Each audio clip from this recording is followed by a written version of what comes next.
The revolution of the consciousness has three factors, which are birth, death, and sacrifice. In order to understand the necessity of the factor of birth, we need to understand our current situation. Through the evolving processes for the four kingdoms of nature, the result was the creation of the inferior quaternary. The inferior quaternary is constituted by the lower four bodies. These bodies correspond to different dimensions of nature. And these bodies are the physical, vital, astral, and mental bodies. By nature, everything that is born grows, reaches its peak, decays, and then dies. We all know that our physical bodies were born, have grown to whatever size they are now, and will eventually decay and die.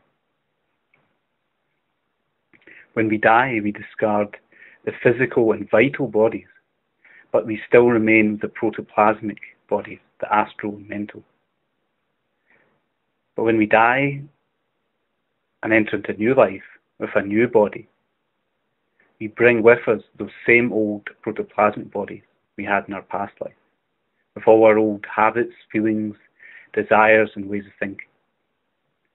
In fact, we've had these protoplasmic bodies for quite a long time now. We first acquired them and began to develop them as we entered into evolution. So we have had them right through from the kingdom of minerals, plants, animals, and, of course, intellectual animals. But the protoplasmic bodies, like the physical body, are bound to the laws of evolution and devolution, and like the physical body, are destined to die. The only difference is that the protoplasmic bodies evolve and devolve over a longer scale.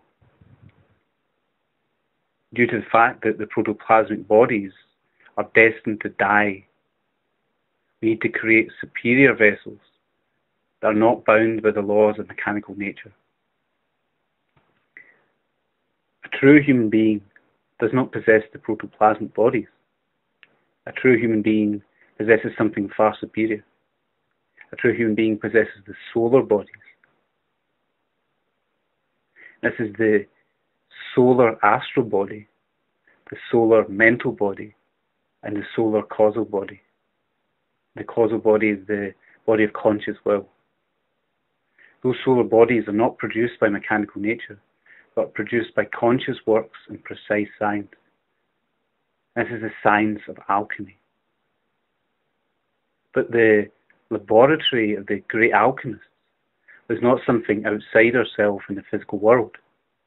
The laboratory of the great alchemists is our body.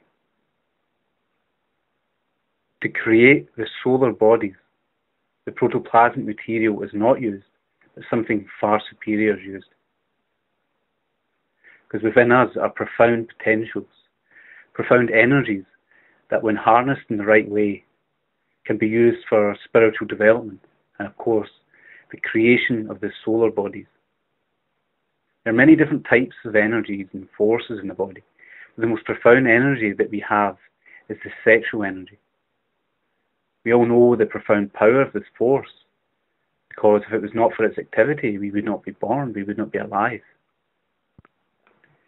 The modern attitude to sex is unfortunately ignorant of the true spiritual potential of sexuality and the negative consequences of its abuse. The media is always presenting to us a very cheap, very animalistic form of sexuality, which of course makes them big money and profits. It presents to us a sexuality that is concerned with self-absorbed desires, sensations and appearances. A sexuality that only cares for self-gratification and lacks any true appreciation of the soul. But really, sexuality has the potential to be something more than this. It can be something that we can harness for our own spiritual growth and for the blossoming of true love between soul to soul. Those marvelous forces of sexuality are normally abused and wasted. And of course, when we waste them, we waste our spiritual potential.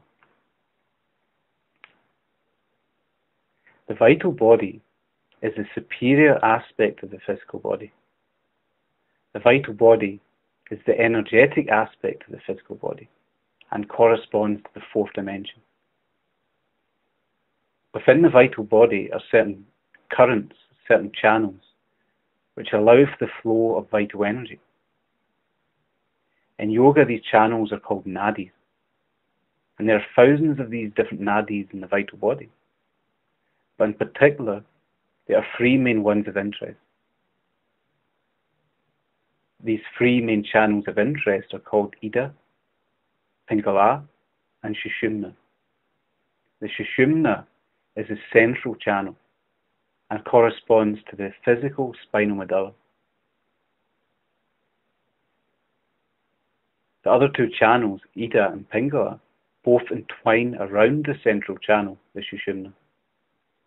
These two channels, Ida and Pingala, both ascend from the male's testicles and the woman's ovaries. These two channels both entwine around the Sushumna and eventually reach the brain.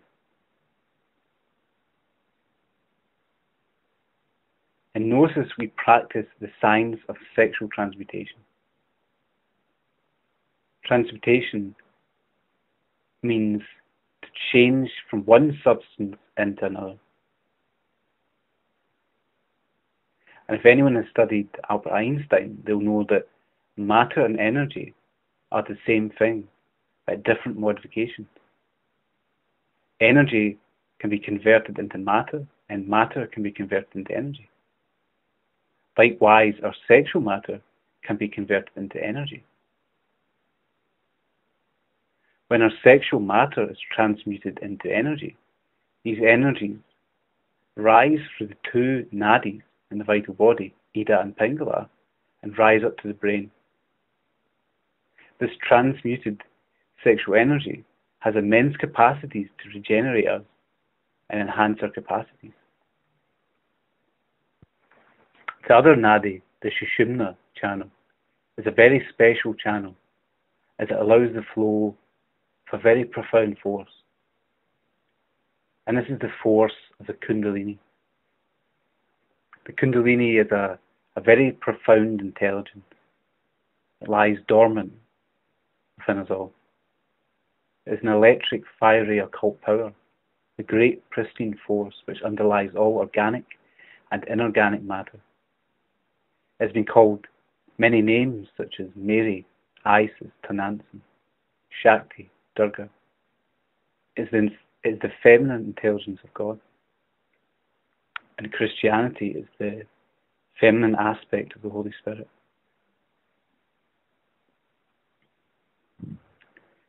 When we transmute our sexual energy, these energies rise and reach the coccyx. When this happens, the Kundalini can awaken. Because in the medulla canal, there's an anterior orifice that is normally closed amongst ordinary people. The seminal steam of transmuted sexual energy uncovers this orifice in order for the Kundalini to enter through it. The Kundalini can then enter into the Sushumna and progress upwards. So it's through sexual transmutation that the Kundalini awakens. And it's the awakening of this intelligence of the Kundalini that can create the solar bodies.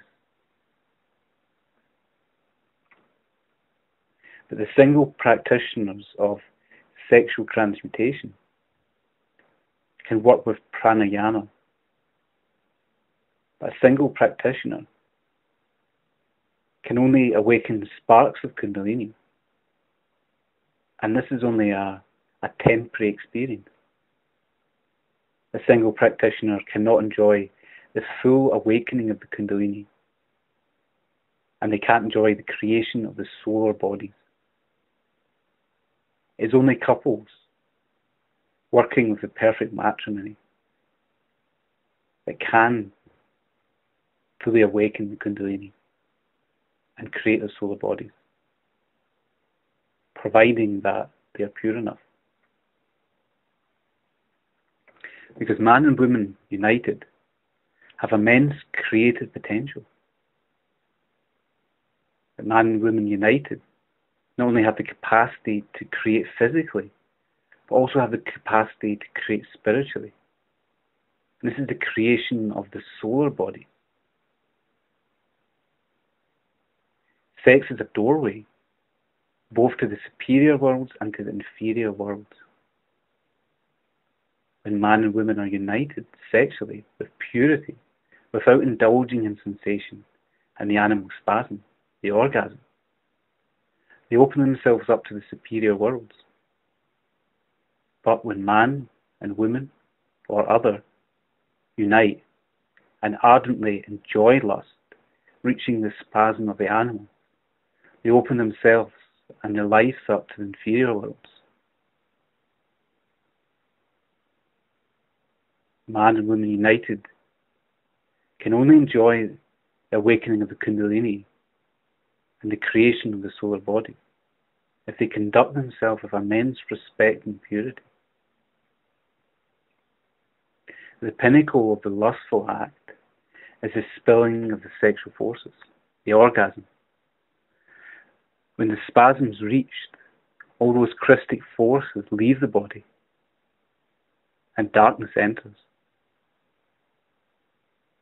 If the couple was working with sexual alchemy, they must withdraw from the act without spilling those marvelous forces.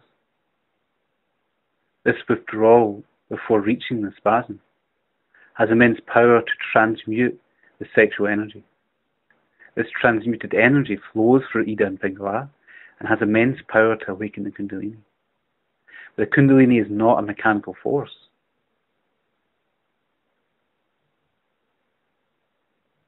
Doesn't matter what pop culture tells us. The Kundalini rises according to the merits of the heart. The ascent of the Kundalini through the medulla canal is a very slow and difficult process. The path of the igneous serpent from one vertebra to another signifies terrible ordeals, trials, frightful sacrifices, and supreme purification. We must not only kill desire, but moreover, we must kill the very shadow of desire. Our motto is Solema, willpower. The tree of life represents the multi-dimensionality of the universe. Different spheres of the tree of life represent different levels of nature. Each of these spheres is a world, a different level of existence. We have all an aspect of ourselves in each of these different dimensions of nature. We not only have the physical body, but we have other bodies like the vital, astral, mental, etc. In total, we have 7 bodies. We are beings with 7 bodies which correspond to different levels of the tree of life, to different dimensions of nature. But each body is a complete organism. And therefore there are 7 bodies, 7 medullae, and 7 kundalinis. The ascension of the 7 kundalinis is slow and difficult. Each canyon or vertebra represents determined occult powers. And this is why the conquest of each canyon undergoes terrible tests.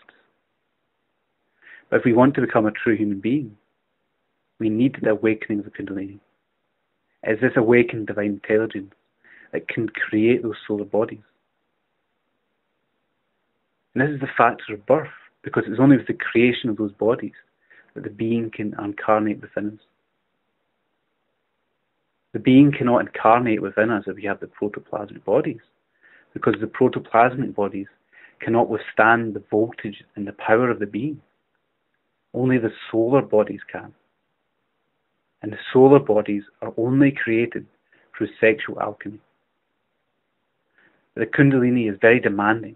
It rises according to the merits of the heart. And this signifies immense psychological change and tremendous revolutions against oneself, against one's own mind. And this is why we need the factor of death. And the factor of death is the death of the